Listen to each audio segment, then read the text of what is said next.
तो राहुल गांधी 9 अगस्त को मानगढ़ दौरे पर हैं। गोविंद गुरु की धरती से राहुल गांधी राजस्थान में चुनावी शंखनाद करने जा रहे हैं। राहुल गांधी के दौरे से आदिवासी बाहुल की करीब 16 सीटों पर सीधा संदेश जाएगा। ऐसे में कांग्रेस का लक्ष्य बागड़ को मजबूती देना है। इस मिशन सरकार रिपीट में कामयाबी हासिल होगी। बागड़ में चुनावी शंखनाद, राजस्थान की धरती से राहुल गांधी की हुंकार, सांसदी बहाल, कांग्रेस की जीत में करेगा कमाल। राहुल गांधी रिटर्न, सरकार करेंगे रिटर्न्स। मरुधरा की माटी रखेगी मानगढ़ धाम का मान, पवित्र मानगढ़ धाम राहुल गांधी रखेंगे मान। बागड़ का जनाधार, फिर चौथी बार सरकार। राजस्थान में ये साल विधानसभा चुनाव का है। ऐसे में विधानसभा चुनावों को लेकर बीजेपी और कांग्रेस दोनों ही पार्टियों का पूरा फोकस राजस्थान पर है। प्रधानमंत्री नरेंद्र मोदी और बीजेपी के राष्ट्रीय अध्यक्ष जेपी नड्डा समेत बीजेपी के राष्ट्रीय नेता लगातार राजस्थान दौरे पर हैं। साथ ही कांग्रेस ने भी पूरी कमर कस ली है। कांग्रेस ने अब मूल मुद्दों महंगाई और बेरोजगारी को लेकर बीजेपी को घेरने की तैयारी की है।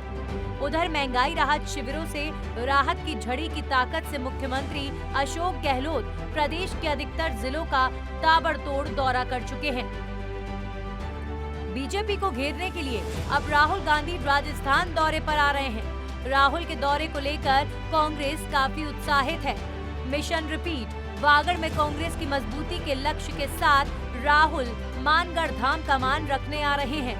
यही नहीं, आदिवासियों के बीच सभा में जब राहुल गांधी पुकार भरेंगे तो मानगढ़ धाम को राष्ट्रीय स्मारक का दर्जा और मणिपुर हिंसा समेत सांसदी बहाल पर भी राहुल की जुबानें तीर चलेंगे। मरुधरा के साथ गुजरात और एमपी में सटा मानगढ़ धाम आदिवासियों के लिए बेहद खास है। राजस्थान में किसी की भी सरकार रहे, उसके लिए मानगढ़ धाम खास रहा है। यहाँ के सियासी दलों ने यहाँ से आदिवासियों के बीच संदेश देने और वोट बैंक को मजबूती दिलाने का काम किया है, जिसका असर केवल एक राज्य में न होकर अन्य राज्यों में भी रहा है। मानगढ़ के दौरे से बागड़, मेवाड़ और उदयपुर के आदिवासी बहुल इलाकों में सियासी संदेश दिया जाएगा। देख रहे हैं कि जो लोगों का उत्साह, आप देखिए कैसे लोग आ रहे हैं, जा रहे हैं। तो और सबसे बड़ी बात है कि मानगढ़ धाम जो बहुत एक हिस्टोरिकल इसलिए नहीं कि आज़ादी के लिए भी है। वहाँ आज़ादी का बिगल बजा। जो गुरु गोविंद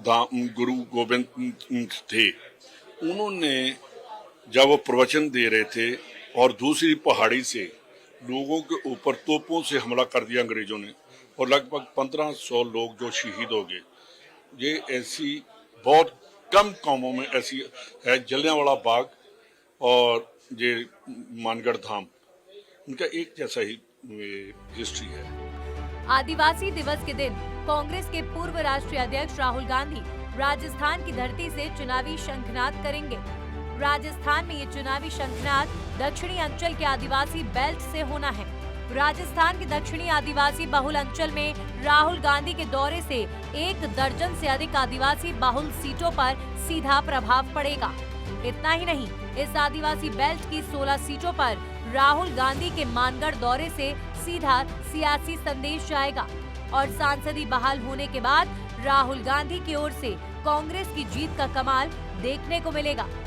राजस्थान में मानगढ़ धाम, जहां से 1500 से ज्यादा हमारे देश की आजादी के लिए शहीद हो गए थे आदिवासी भाई, तो उनके बीच में राहुल गांधी जी हमारे नेता आकर के आदिवासी गौरव पर्व के रूप में हम लोग मना रहे हैं। लोगों में बहुत उत्साह है, आदिवासियों में बहुत उत्साह है, क्योंकि कांग्रेस और आदिवासियों का हमेशा चोली दामन का साथ रहा है और गांधी परिवार से हमेशा आदिवासियों से बहुत बड़ा लगाव रहा है।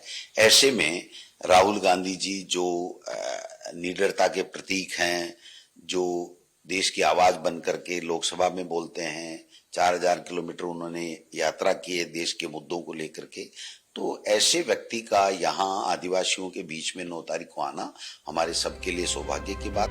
गहलोत सरकार ने बीते दोनों कार्यकाल में मानगढ़ धाम को विकसित करने की दिशा में कई काम किए।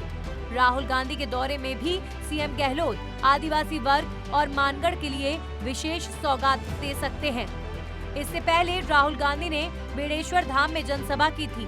अब महान क्रांतिकारी गोविंद गुरु की धरती मानगढ़ से संदेश जाएगा तो कांग्रेस की जीत का परचम भी लहराएगा, ऐसा कांग्रेस को उम्मीद है। वहीं आदिवासियों के गौरवशाली इतिहास के साथ उनका मान भी बढ़ेगा। कभी कांग्रेस का मजबूत गढ़ रहा ये इलाका आज पुरानी स्थिति में नहीं है, लेकिन महंगाई राहत की बौछारों के साथ सीएम गहलोत की जादुई छड़ी से कांग्रेस को आदिवासी समुदाय से बड़ा जनाधार मिलने की पूरी उम्मीदें हैं। सच पे धड़क के लिए दिनेश सविदा की रिपोर्ट।